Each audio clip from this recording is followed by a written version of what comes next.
जय श्री राम दोस्तों, वॉक पे चर्चा में आप सबका स्वागत। आत्मनिर्भर भारत, मेक इन इंडिया की एक बहुत बड़ी सफलता। भारत से एक्सपोर्ट होने वाले हथियार की संख्या लगातार बढ़ रही है और भारत में डिफेंस की मैन्युफैक्चरिंग 1 लाख करोड़ से ऊपर निकल गई है। अब आप सोचिए, उस देश में जहां अधिकतर हथियारों को आयात किया जाता था और उसमें कमीशन होती थी, जीप कांड से लेकर के बोफोर्स कांड तक, होविट्ज एरोप्लेन तक, सब चीज़ों में रिश्वत कमीशन सेट होता था। और आज वो वक्त है जहां भारत कई लाख करोड़ का तो सामान बना रहा है और कई लाख करोड़ का सामान एक्सपोर्ट भी कर रहा है। साथ साथ बड़े बड़े देशों में मिसाइल्स, हथियार, बंदूकें, जैकेट्स, बूट्स। ऐसा होने का क्या फ़ायदा हुआ? पहली बात तो भारत आत्मनिर्भर बना, चाहे रशिया हो, चाहे यूरोप हो या यूएस हो, इजराइल हो, किसी पे भी डिपेंडेंस कम होती जा रही है, कोलैबोरेशंस बढ़ते जा रहे हैं। दूसरा सबसे बड़ा फ़ायदा हुआ, ये जो इकोसिस्टम था, जो इसमें कमीशन बांटता था, लेता था, देता था, नेताओं के मीडिया के घर भरता था, वो इकोसिस्टम की तिजोरियां खाली होनी शुरू हो गई क्योंकि नई रिश्वत तो आ नहीं रही। तो उस इकोसिस्टम का दर्द जो 10-20 हज़ार करोड़ रुपए साल का है, वो दर्द हमें सड़कों पे दिखाई देने लगा कि मोदी सरकार अक्षम है, मोदी सरकार अशिहंसु है और डिक्टेटरशिप है। और डिक्टेटरशिप इसीलिए है, समझिए, क्योंकि आज़ादी नहीं है रिश्वतखोरी की, इसलिए डिक्टेटरशिप है। आज़ादी नहीं है अब मिनिस्ट्री को चेंज कराने की, जैसा राधिया टेप में बरखा दत्त जी कराती थी कि इस मिनिस्टर को यहाँ भेजना है, इस मिनिस्टर से ये काम करवाना है। अब वो आज़ादी मीडिया से भी छिन गई, तो इकोसिस्टम में प्रॉब्लम हो गई।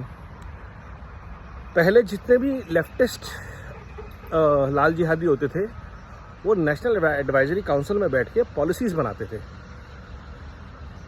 और साथ ही साथ बस्तर में जाके लाल सलाम कहलाते थे। अब उन लोगों की दुकानें बंद हो गई क्योंकि जब ये लॉबी को पैसा नहीं मिला तो इनको भी पैसा मिलना कम होता जा रहा है। तो ये जो इकोसिस्टम का पूरा दर्द है, इस दर्द का इजहार रोज़ राहुल गांधी करते हैं जब वो अपने आप को जन नेता दिखाते हैं, जब वो पार्लियामेंट में रक्कस क्रिएट करते हैं, सड़कों पे भारत जोड़ो यात्रा करते हैं। वो ये दर्द है कि इकोसिस्टम, और अब तो इलेक्शंस के बाद वो दर्द और ज़्यादा बढ़ गया है क्योंकि इकोसिस्टम ने सारी ताकत लगा दी थी अपनी मोदी को हराने के लिए। और ज़्यादा से ज़्यादा अगर कहा जाए तो उन्होंने एक बाल बांका कर लिया। हाँ, 400 नहीं आए, बट आज की डेट में अगर आप देखें तो सरकार वही, रक्षा मंत्री वही, गृह मंत्री वही, फाइनेंस मिनिस्टर वही, उखाड़ा क्या, विदेश मंत्री वही। आप देखते जाइए। लेकिन हल्ला ऐसा है कि हमने पता नहीं क्या सरकार को झुका दिया। और सबसे बड़ी बात है, मोदी जी के तेवर वही नहीं है, उससे ज़्यादा एग्रेसिव है। अब जब वो खुले मन से पहली बार संसद में ललकारा है कि इकोसिस्टम को उसकी भाषा में जवाब दिया जाएगा, अब उनकी ऐसी तैसी इसलिए हुई पड़ी है क्योंकि if the government starts playing by the book, तो ये सारे लोग अंदर होंगे जो देश के गद्दार हैं और लाल जिहाद के यार हैं। और यही दर्द है इकोसिस्टम का, और यही भारत के विकास की उपलब्धि है कि भारत का पैसा, भारत का विकास भारतवासियों के लिए, चाहे वो बढ़ते रोज़गार की अपॉर्चुनिटीज़ हों, स्टार्टअप्स हों, हाईवेज़ हों, एक्सप्रेसवेज हों, रेलवे स्टेशन हों, एयरपोर्ट्स हों, अस्पताल हों, एम्स हों, आईआईटीज़ हों, भारत का एक एक पाई भारत के काम आई। और इसलिए भारत ने चुना नरेंद्र मोदी जी को।